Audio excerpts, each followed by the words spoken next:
my siblings of God, God doesn't want you to feel condemned.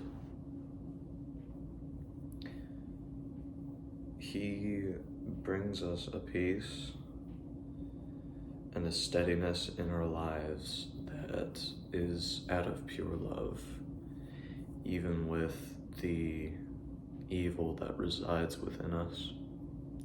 Even though we are not good enough for Him, He still sees past what our flesh is and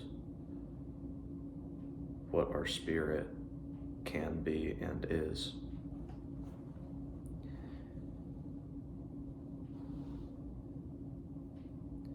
He wants you to feel encouraged.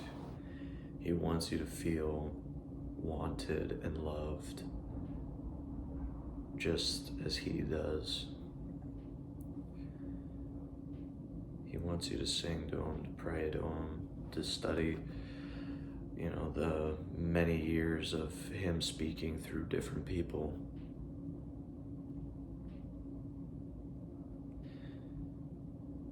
All He wants you to feel is love. And it can be hard when you're not used to having an open heart to receive the overabundant and overflowing amount of love that He is constantly trying to give you and show you and have you feel. He just wants all of us to feel good, and He understands how hard it can be sometimes to have faith in Him. So that's why He uses us to encourage each other to represent Him, because it is only through us representing God that it pushes us closer to Him and our understanding of Him. If it weren't for God, we would all be evil towards each other. We would all be doing things out of selfish intent. We would all be doing things out of lust, out of pride, out of only to gain from that thing, from that experience, whatever. And thank God that we do have Him to chase after and follow, and that He wants us to be loved and to spread love only, even to our enemies, even to our enemies. That He understands our struggle, no matter where we are in our struggle. He understands that struggle, even if it doesn't feel like it or seem like He could understand. He is God. He knows everything. He knows how to properly love someone. He knows how to properly deal with every situation. He knows how to give us advice in all situations and how to spread advice through us to each other, working through the Holy Spirit. Anything that good comes out of our mouths is not from us, it is from the Holy Spirit. It is from God directly. All good is from God, whether that person is accepting of Him or not accepting of Him. All love comes from God directly, and I mean true love.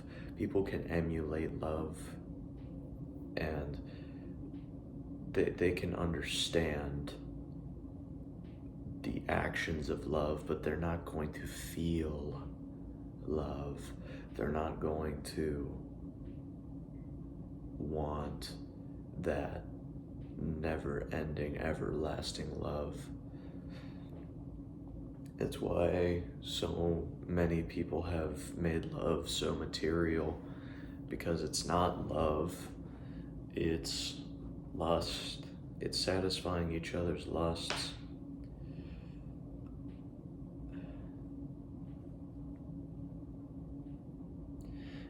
And we can lust after the ideas of love, which is what brings us to such unhealthy standards and unhealthy ways of loving each other. But even those people, he doesn't want them to be condemned. He doesn't. He wants them to feel that same love. That's why when you bring that emulating of God's love,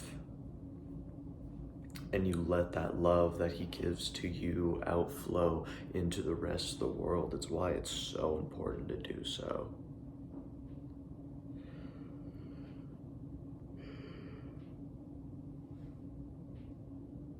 Not everybody can fully understand their relationship with God, and so it's so important for us to not fall into wrath and lust when it comes to seeing other people who aren't in their relationship with God. You know, we're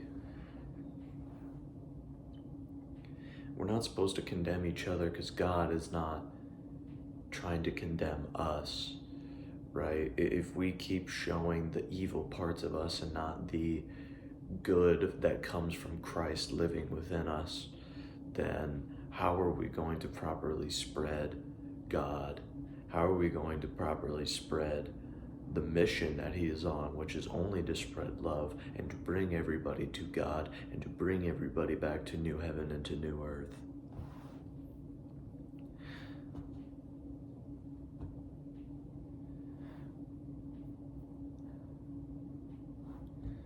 Don't allow the devil to emulate God's voice. Don't let him do that to you, because that's one of the ways that he tricks us, is he tries to sound like God. But if the Spirit of God is not behind it, that's how you know it's the devil.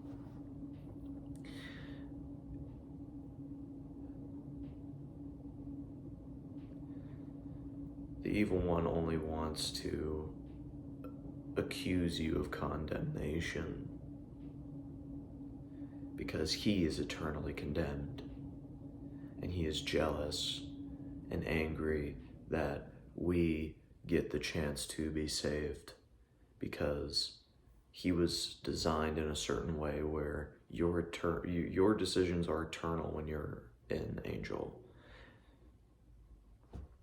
And he understood free will better than we do, that we ever will until we get to heaven.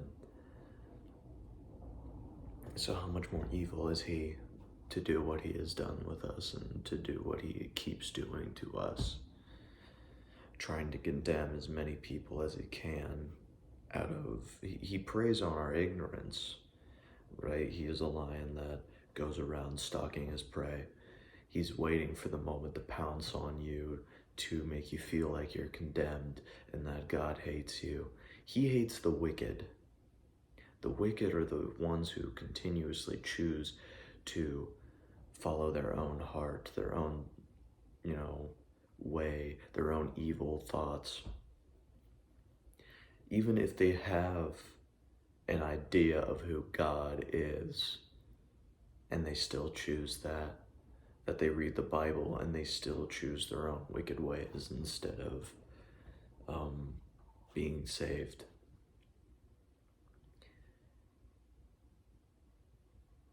Call out somebody's sin, but don't condemn them. If somebody is living in a lie, bring it to the forefront of their mind. Let them know it's like, yo, you are living unbiblically. You are living something that goes against the Bible. And it is up to them at that point whether they want to heed the advice or not. That's a huge thing that we all have an issue with, is heeding each other's advice now. God is the only one who doesn't need advice. He is God. We need advice. We need people who are speaking from the Spirit to us to give us advice, right?